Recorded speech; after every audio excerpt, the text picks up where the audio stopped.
आपने ये क्यों नहीं सोचा कि आप असिस्टेंट प्रोफेसर बन जाएं या फिर आप जो है कुछ ऐसा बन जाएं कोई और दूसरे फील्ड में, तो सिविल सर्विस में ही क्यों आना था? कि मैथमेटिक्स का जो एक एप्लीकेशन है वो पब्लिक एडमिनिस्ट्रेशन में बहुत अच्छा हो सकता है। मैथमेटिक्स एक बहुत ही इम्पोर्टेंट रोल प्ले कर सकता है पब्लिक एडमिनिस्ट्रेशन में और उसको बहुत अच्छा सुधार भी सकता है। पहली बार कब आपका ऐसा मन हुआ कि मैं सिविल सर्विस में जाऊं या फिर एसडीएम डीएम? सर मेरी फैमिलीज में मैं बहुत सारे रेवेन्यू डिपार्टमेंट के लोगों से सराउंडेड रही हूँ। मेरे खुद के फादर, मेरे जो ग्रैंडफादर थे और मेरे मामा जी, everyone is in this field. जब मैंने अपना ग्रेजुएशन कंप्लीट किया था उसके बाद ही मैंने सोचा कि अभी प्रिपरेशन स्टार्ट करते हैं, साथ साथ में मास्टर्स भी करते हैं। छोटा छोटा स्टेप लिया, जैसे एनसीईआरटी कंप्लीट की पहले, उसके बाद हमने स्टैंडर्ड बुक्स की तरफ रुख किया, एक स्ट्रेटजी डेवलप की कि किस तरीके से हमें मॉक कब देना है, और ये सब करते करते सर 2024 में फिर मैंने अपना फॉर्म फिल किया। जब आप एक बार अपना सिलेबस कंप्लीट कर लेते हो तो आपके पास थोड़ा कॉन्फिडेंस तो आ जाता है कि हाँ, अगर ये पर्टिकुलर टॉपिक से, तो एक बार अगर आपने उस टॉपिक पे पकड़ बना ली है तो फिर आप उसके बारे में कुछ लिख सकते हो। आप कैसे सिलेबस को कवर कर रही हैं कि जल्दी से रिवीजन हो जाए? पहले हम पूरा सिलेबस पढ़ते हैं, फिर हम उसमें से जो हमें याद रहता है उसको ना लिखकर जो हमें नहीं याद रह रहा है उसके छोटे नोट्स बनाते हैं। हम ऐसे कर करके अपने नोट्स को कंसाइज करते जाते हैं और एक पॉइंट पे हम इस दशा में आ जाते हैं कि हम सिर्फ 20 पेजेस में एक सब्जेक्ट को कंप्लीट कर लेते हैं। नमस्कार, बहुत बहुत स्वागत है स्टडी आईक्यू में आप सबका। और हर वर्ष की बात इस बार भी रिजल्ट आया यूपी पीसीएस का। देखो, इस बार जो रिजल्ट था इसमें सबसे बड़ी अमेजिंग सी एक बात ये थी कि 947 सीट्स के ऊपर टोटल रिजल्ट आए।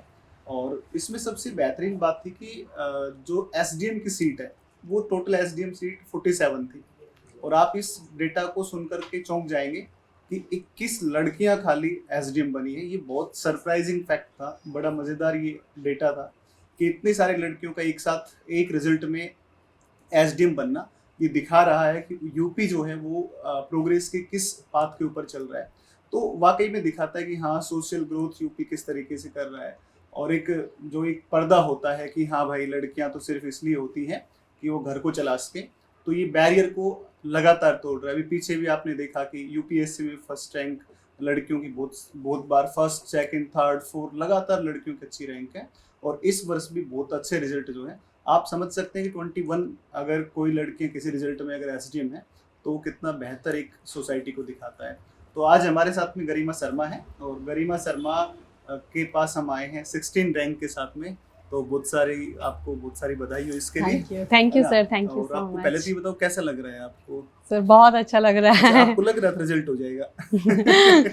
सर कितना इंटरव्यू confident के थे बाद आप? थोड़ा कॉन्फिडेंस तो था इंटरव्यू के बाद कि हाँ, अच्छी कि तैयारी। कुछ ना कुछ रैंक तो शायद मिल जाएगी। सिलेक्शन हो जाएगा। यस लेकिन ये नहीं सर। पता था 16 रैंक एसडीएम है ना? यस सर, ये चलिए। तो नहीं पता था, ये बहुत सरप्राइजिंग तो था। गरिमा के साथ एक अच्छी बात है कि गरिमा का फर्स्ट अटेम्प्ट में रिजल्ट हो गया और मैथमेटिक्स ऑनर्स पेपर के साथ इन्होंने बीएससी की है और ग्रेजुएशन के बाद में फिर पीजी भी जो किया मैथ्स में किया है आपने। यस। तो एक बार थोड़ा सा कुछ आप बताओ, आपने कहाँ से पढ़ाई की शुरुआत करी और ये चीज़ कहाँ से आ गई? आपने ये क्यों नहीं सोचा कि आप असिस्टेंट प्रोफेसर बन जाएं या फिर आप जो है कुछ ऐसा बन जाएं कोई और दूसरे फील्ड में, तो सिविल सर्विस में ही क्यों आना था? सर मेरी जो शुरुआती पढ़ाई है वो मेरी गृह जनपद से ही हुई है, बुलंदशहर से। उसके पश्चात उसके पश्चात मैंने अपना ग्रेजुएशन और post graduation university of Delhi से किया है 2023 में। उसके पश्चात सर मुझे ऐसा लगा कि मैथमेटिक्स का जो एक एप्लीकेशन है वो पब्लिक एडमिनिस्ट्रेशन में बहुत अच्छा हो सकता है। और हम सही सुन रही बात। यस सर, मैथमेटिक्स एक बहुत ही इम्पोर्टेंट रोल प्ले कर सकता है पब्लिक एडमिनिस्ट्रेशन में और उसको बहुत अच्छा सुधार भी सकता है। तो इसलिए मैंने इधर सिविल सर्विसेज में आने की चेष्टा की और बाय गॉड्स ग्रेस हो भी गया। एंड पहले अटेम्प्ट में ना? यस। तो सबसे मजेदार बात तो ये होती है ना, फर्स्ट अटेम्प्ट में निकल जाओ तो देखो एक 30 में जा करके सेलेक्ट हो तो मोटिवेशन वैसे भी खत्म हो जाता है। तो 30 साल 32 साल में जब सेलेक्ट होते हैं ना तो लगता है कि यार बस नौकरी मिल जाए उतना ही बहुत है। तो अभी आप ना खूब मतलब एनर्जी रहेगी और आप जो है बहुत अच्छे पदों तक आप प्रमोशन होकर के सचिव लेवल तक आप जाएंगे स्टेट में। तो बहुत सारी सर्विस करने के मौके मिलेंगे। सिविल सर्विस का एक बड़ा मज़ेदार बात ये होती है ना कि आप जितना चाहे सोसाइटी को उतना फायदा पहुंचा सकते हैं। यस सर, तो और वैसे भी आप एसडीएम है ना, तो एसडीएम होकर के सारी जितनी भी स्कीम्स होती हैं उनको इम्प्लीमेंट करना, लोगों से मिलना, बातें सुनना उनकी।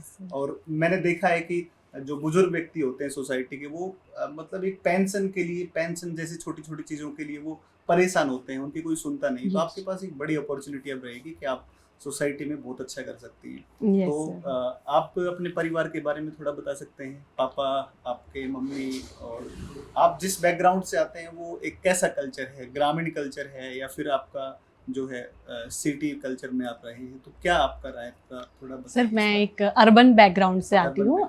मेरे पिताजी एक रेवेन्यू इंस्पेक्टर हैं और मेरी माताजी अध्यापिका हैं। और मेरा एक यंगर ब्रदर है, वो भी अभी बीकॉम में पढ़ाई कर रहा है। और हम एक अपनी नानी जी के साथ रहते हैं। अच्छा। तो हमारी यही फैमिली है। बढ़िया। जी सर। तो पहली बार कब आपका ऐसा मन हुआ कि मैं मतलब कुछ ऐसा करूं कि सिविल सर्विस में जाऊं या फिर एसडीएम डीएम बनूं? सर, मेरी फैमिलीज में मैं बहुत सारे रेवेन्यू डिपार्टमेंट के लोगों से सराउंडेड रही हूँ। मेरे खुद के फादर, मेरे जो ग्रैंडफादर थे, और मेरे मामा जी, everyone is in this field. मतलब बचपन से मोटिवेशन था कि हाँ भाई yes, इनसे आगे निकल जाना है। मतलब ये था कि कम से कम आईआरएस बन जाना है, रेवेन्यू ऑफिसर। तो हाँ ठीक है, तो चलिए बढ़िया। तो एक ना एक बहुत मुश्किल सा प्रश्न ये रहता है कि आपका बैकग्राउंड मैथमेटिक्स रहा। yes, तो चूंकि मैं ज्योग्राफी का टीचर हूँ, तो बच्चों के सामने मैंने नोटिस किया है कि उनको बड़ा डर सा लगता है। जैसे जब हम 10वीं करते हैं तो 10th क्लास तक आते आते हम जो कुछ भी पढ़े या ना पढ़े, लेकिन कम से कम एसएस नहीं पढ़ते हैं। उसको उतना ही पढ़ते हैं कि हाँ भाई ठीक है, पेपर में प्रश्न हो जाए या फिर अच्छी परसेंट बन जाए, उसके लिए पढ़ते हैं। तो आपने मैथ बैकग्राउंड के बाद भी किस तरीके से इस पूरे एसएस को, हिस्ट्री है, ये तो पूरा का पूरा जो है सोशल साइंस का ही पूरा जर्नी आपका रहा यूपीपीसीएस का, कैसे आपने इसको पूरा कवर करने की कोशिश करी? तो सर, जैसे कि जब मैंने अपना ग्रेजुएशन कंप्लीट किया था, उसके बाद ही मैंने सोचा कि अभी प्रिपरेशन स्टार्ट करते हैं, साथ साथ में मास्टर्स भी करते हैं। तो छोटा छोटा स्टेप लिया, जैसे एनसीईआरटी कंप्लीट की पहले, उसके बाद हमने स्टैंडर्ड बुक्स की तरफ रुख किया। तो ऐसे ही धीरे धीरे पीवाईक्यूज़ को एनालाइज करके और एक स्ट्रेटजी डेवलप की कि किस तरीके से हमें मॉक कब देना है, हमें कब किस मतलब स्टेप को करना है। और ये सब करते करते सर 2024 में फिर मैंने अपना फॉर्म फिल किया दोनों के लिए, यूपीपीसीएस के लिए। और इसमें आपने शुरू किया सबसे पहले? यस। जैसे मैंने भी उस चीज़ को कभी महसूस किया था, और हर स्टूडेंट जो कि सिविल की तैयारी करता है, उस चीज़ को बड़ा एक डर रहता है कि आंसर कैसे लिखा जाए। तो हमने तो एक स्पेशल सीरीज भी हमने चला रखी है कि हम आंसर राइटिंग खूब करवाते हैं। Yes sir, yes. मैं अब एक अमेजिंग स्टोरी आपको बताता हूँ कि जब मैं आंसर राइटिंग करवा रहा था यूपीपीसीएस के लिए, तो मैंने यूपीएससी का एक एनवायरमेंट का क्वेश्चन दे रखा था। तो जब मैंने उस क्वेश्चन को कंप्लीट करवाया, तो मेरी वाइफ भी मैथ्स की टीचर है, तो उन्होंने जब उसको देखा ना, तो वो देख करके मुझे कह रही है आंसर राइटिंग इतना आसान होता है। तो आपके मन में कभी आंसर राइटिंग को लेकर के कितना डर था, और कैसे आपने उसको कवर किया आंसर राइटिंग को? सर, आंसर राइटिंग जब आप एक बार अपना सिलेबस कंप्लीट कर लेते हो, तो आपके पास थोड़ा कॉन्फिडेंस तो आ जाता है कि हाँ, अगर ये पर्टिकुलर टॉपिक से, फॉर एग्जांपल अगर अर्थक्वेक से पूछा जाएगा कि उसके कॉजेस क्या हैं, उससे क्या मतलब कॉन्सिक्वेंसेस होते हैं, तो एक बार अगर आपने उस टॉपिक पे पकड़ बना ली है, तो फिर आप उसके बारे में कुछ लिख सकते हो, कुछ जनरेट कर सकते हो। बट जनरेट करना और उसको स्ट्रक्चर वे में अरेंज करना, वो एक बड़ा yes sir, that is the important task. तो वो प्रैक्टिस से आता है। जनरली ऐसा होता है कि स्टूडेंट क्या करता है ना कि उसको बहुत सारा आता है, जैसे एक टॉपिक पर मुझे बहुत आता है, एक टॉपिक पर नहीं आता है। तो जब मैं लिखने जा रहा हूँ, तो उसने कमीशन ने कहा है कि 150 वर्ड में लिखना है। अब वो सोच रहे हैं कि मैं 300 वर्ड लिख देता हूँ, उसमें मुझे 25 मार्क मिल जाएंगे 10 में। तो एक बड़ी गलती है। कैसा ये तो आप खुद ही अपना टाइम किल कर रहे हो। दूसरे क्वेश्चन के लिए आप टाइम नहीं फिर बचा पाओगे ना। तो दैट इज द थिंग कि आप जिस 150 वर्ड्स है, तो please be limited to restricted रहना है आपको। 160 ही तक होना चाहिए, not more than that. Otherwise हम दूसरे क्वेश्चन को कॉम्प्रोमाइज कर देते हैं। और एक बड़ी बच्चों को मतलब एक डाउट रहता है बार बार कि वैसे तो हम आपके नोट्स का एक बार एक वो देखेंगे, एक बार एक हम और ऐसा वीडियो बनाएंगे यस कि श्योर। आपके सारे नोट्स हम देखेंगे पूरा निकाल करके कि आपके नोट्स में कैसे कैसे आपने बनाया है, तो एक फिर से एक हम ऐसा बनाएंगे। लेकिन अभी आप क्या बता सकते हैं कि कैसे इतना बड़ा लेंथी सिलेबस होता है, इतनी सारी चीजें होती है, तो कैसे उनको शॉर्ट में करा आपने, शॉर्ट नोट से, या किस तरीके से आपने किया है ताकि जो आगे अब आपके बाद में जो अगली बार लोग आएंगे, आगे यूपी पीसीएस देंगे या कोई भी पीसीएस दें, यूपीएससी दें, तो आप कैसे सिलेबस को कवर कर रही हैं कि जल्दी से रिवीजन हो जाए? उसके लिए क्या क्या स्ट्रेटजी आपकी रही सिलेबस कवर करने की? सर सिलेबस कवर करने की स्ट्रेटजी ऐसी होती है कि पहले हम पूरा सिलेबस पढ़ते हैं, ठीक है, फिर हम उसमें से जो हमें याद रहता है उसको ना लिखकर जो हमें नहीं याद रह रहा है उसके छोटे नोट्स बनाते हैं। हम ऐसे कर करके अपने नोट्स को कंसाइज करते जाते हैं और एक पॉइंट पे हम इस मतलब दशा में आ जाते हैं कि हम सिर्फ 20 पेजेस में एक सब्जेक्ट को कंप्लीट कर लेते हैं। तो ये फिर मेंस के टाइम पे भी हमको हेल्प करता है। सर मेरे पास अभी भी सारे सब्जेक्ट्स के ऐसे पतले पतले बुकलेट्स हैं जो सिर्फ 10-10 या 15-15 पेजेस के होंगे, तो वो मैं क्विकली रिवाइज भी कर सकती हूँ, ज़्यादा बार रिवाइज भी कर सकती हूँ, और जो चीज़ मुझे याद है वो तो डेफिनेटली मैं रिप्रोड्यूस कर दूँगी एग्ज़ाम टाइम में, बट उसका मुझे डाटा हो गया, फैक्ट्स हो गया, ये सब कुछ के लिए आपको नोट्स बनाना इंपॉर्टेंट होता है। Yes sir. और एक क्वेश्चन मैं आपसे और पूछ रहा हूँ कि स्टडी आईक्यू का क्या क्या रोल रहा है, थोड़ा सा ये भी बता दीजिए आप हमें कि किस तरीके से आपको हेल्प मिली स्टडी आईक्यू से? सर स्टडी आईक्यू एक बहुत अच्छा प्लेटफॉर्म है जिससे हम करंट अफेयर्स को डेफिनेटली कवर कर सकते हैं और बहुत अच्छे से कवर कर सकते हैं, क्योंकि हम डेली न्यूज़ एनालिसिस करते हैं, हम वीकली करते हैं, तो इस तरीके से हम अपने चीज़ों को डिफाइंड वे में लेके जाते हैं। तो करंट अफेयर्स स्टडी आईक्यू का बहुत अच्छा है। उसके साथ यूपी पीसीएस की जर्नी में अगर मैं बात करूं तो मैंने मॉक इंटरव्यू दिया था वहाँ पे, एंड उसके बाद मुझे इतना अच्छा कॉन्फिडेंस गेन हुआ कि मैंने मतलब अच्छा परफॉर्म किया अपना फाइनल इंटरव्यू में भी, क्योंकि मुझे बहुत प्रेज़ मिली वहाँ पे, सर ने मुझे बहुत प्रेज़ किया। तो ये बहुत इम्पॉर्टेंट रोल रहा जिससे मैं अपने फाइनल इंटरव्यू में बहुत अच्छा परफॉर्म कर पाई। गरिमा, एक प्रश्न आप और बता दो कि वैसे तो मैं एक बात कहूँगा कि आपके पापा ने आपको केवल ऑफिसर नहीं बनाया है, आपके पापा ने एक रास्ता दिखाया है पूरी सोसाइटी को कि हाँ भाई, जब मेरी बेटी बन सकती है तो आपकी बेटी बनेगी, और बहुत सारे लोग उससे मोटिवेट होंगे। आपके पापा के जो जितने दोस्त हैं उनकी जो बेटियां होंगी तो वो भी सोच रहे होंगे कि यार मैं भी अपनी बच्ची को तैयारी करवाऊँ और कुछ ऐसा वो भी करेगी, वो भी एसडीएम, डीएसपी या डीएम जो भी बने।